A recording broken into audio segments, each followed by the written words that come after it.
ठीक है, मैं सबसे पहले अभय दुबे जी के पास चलता हूं, क्योंकि सवाल यह है कि भाई क्या जो सलाहें अभी दी गई, मैं 16 अप्रैल 2021 का राहुल गांधी का ट्वीट बताता हूं अभय जी। उन्होंने लिखा, तुगलकी लॉकडाउन लगाओ, घंटी बजाओ, प्रभु के गुण गाओ। 16 तारीख को केसेस बढ़ने लगे थे। क्या ऐसे किसी ट्वीट की जरूरत थी जिसमें प्रधानमंत्री को यह कह के क्रिटिसाइज किया जाए कि तुगलकी लॉकडाउन लगाओ, घंटी बजाओ, प्रभु के गुण गाओ? अब तो वही लॉकडाउन महाराष्ट्र की सरकार को लगाना पड़ा है, जिसमें कांग्रेस एक पार्टनर है। देखिए दीपक जी, याद कीजिए राहुल गांधी जी का पहले वक्तव्य कि प्रधानमंत्री जी, आप अगर लॉकडाउन लगा करके मेडिकल हेल्थ के इंफ्रास्ट्रक्चर को नहीं डेवलप करेंगे तो आप सिर्फ इकोनॉमी को कंटेन कर रहे हैं, वायरस को कंटेन नहीं कर रहे हैं। और मैं माननीय हमारे मूर्धन्य वरिष्ठ पत्रकार जी से 100% असहमति व्यक्त करता हूं।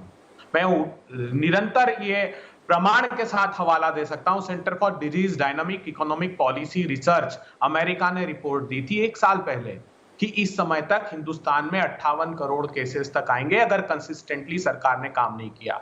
दूसरा प्रमाण मैं देता हूं, पूरे विश्व के वैज्ञानिक बोल रहे थे, ये सरकार को भी पता था। विश्व के वैज्ञानिकों ने कहा कि अमेरिका, फ्रांस हो, जर्मनी हो, भारत में जो पहली वेव आई है वो अमेरिका के 3 महीने बाद आई है। अमेरिका की फर्स्ट वेव जून जुलाई में आई थी, जहां पर पीक उनका 80,000 केसेस था। सेकंड वेव उनकी आई दिसंबर जनवरी में। हमारी फर्स्ट वेव आई जब पीक हमारा आया 97,000 केसेस का, वो सितंबर में आया। तो ये अनुमान लगाया जा रहा था और सब कह रहे थे कि मार्च अप्रैल में हिंदुस्तान में ये वेव आएगी। सेकंड, अमेरिका जैसे छोटे देश में 3 लाख केसेस जनवरी में पर डे पहुंच गए थे दीपक चौरसिया जी। तो तीसरा मैं प्रमाण देता हूं, सीरोलॉजिकल सर्वे आईसीएमआर का जो रिसर्च थी उसने बताया था, और आप देखेंगे तो न्यूज नेशन के वेब पोर्टल पर भी वो जानकारी है कि उन्होंने कहा था 30 करोड़ के लगभग लोगों में इंफेक्शन है उन सीरोलॉजिकल सर्वे में। उनकी प्रेस कॉन्फ्रेंस शायद बाद में सरकार ने ड्रॉप करा दी, उसकी पुष्टि मैं नहीं कर सकता, लेकिन यह प्रामाणिक रूप से सब जगह छपा था। सरकार को पता था कि ये गंभीर महामारी की विभीषिका, कि ये परिस्थितियां निर्मित होगी।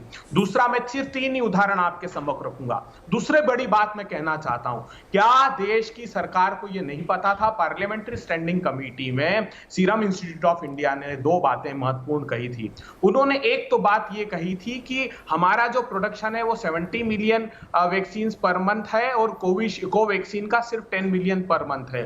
2 महीने पहले ठीक प्रधानमंत्री जी को चिट्ठी लिखी थी सीरम इंस्टीट्यूट ऑफ इंडिया ने कि अमेरिका ने जो हमारे जरूरी संसाधन है वैक्सीन को बनाने के, वो डिफेंस का एक्ट उनका 1955 का लगा रखा है, प्रोडक्शन एक्ट, और उन्होंने सामान भेजना कम कर दिया है। ये बात उनको पता थी। 5 फरवरी और 24 फरवरी को स्पुतनिक और फाइजर को भारत की सरकार ने रिफ्यूज कर दिया दीपक चौरसिया जी, और स्पुतनिक ने कहा कि जिन बेसिस पर आपने कोविशील्ड को अनुमति दी है वही इम्यूनोजेनिसिटी डेटा हमने हमारे भी लेंसेट में पब्लिश हुए हैं, हमें अनुमति दीजिए।